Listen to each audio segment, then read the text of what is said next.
Then Stewart is forced to lie down. A soldier kicks him and then shoots. One shot. Oh, nasty. You get nasty.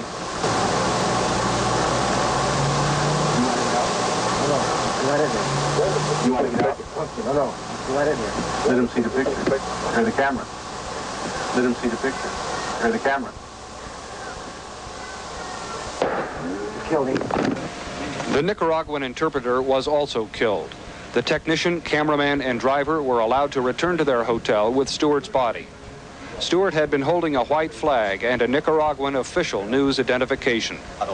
Stewart's fellow correspondent, Al Dale, who had not been at the scene, said of Stewart, "And he was not, as I say, a gung-ho cowboy type who would run out and try to make a name in a war or anything like that. It was a job to him, and he was doing the best that he could, but he was a cautious person."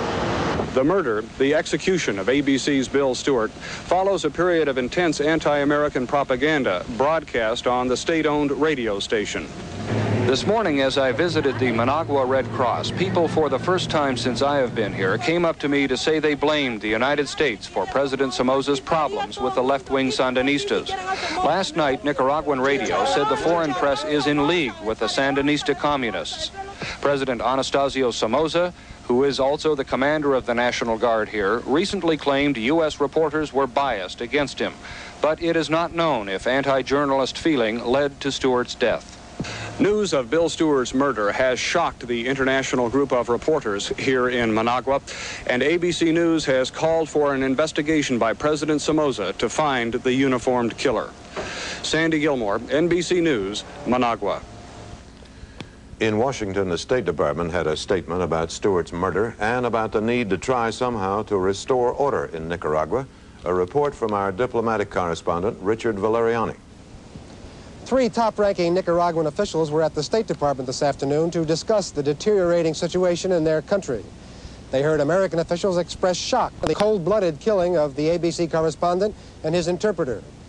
The U.S. government has made an official protest over the killing to the Nicaraguan government in Managua and has asked for a full report. Nicaraguan Vice President Luis Palais said his country was sorry for what had happened.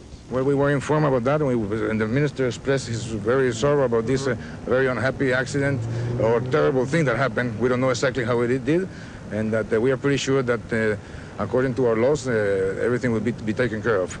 On political matters, Palais would not say whether President Anastasio Somoza is yet willing to resign in order to pave the way for a political solution in Nicaragua.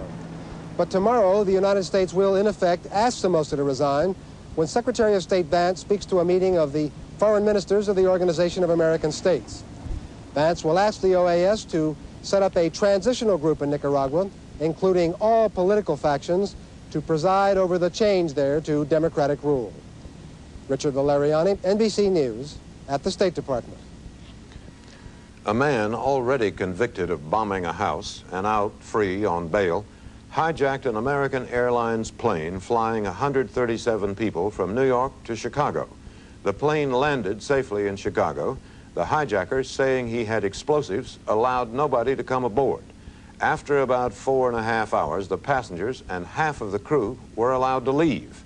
Police said the hijacker was Nicolo Cavaja, a Serbian demanding Serbia's independence.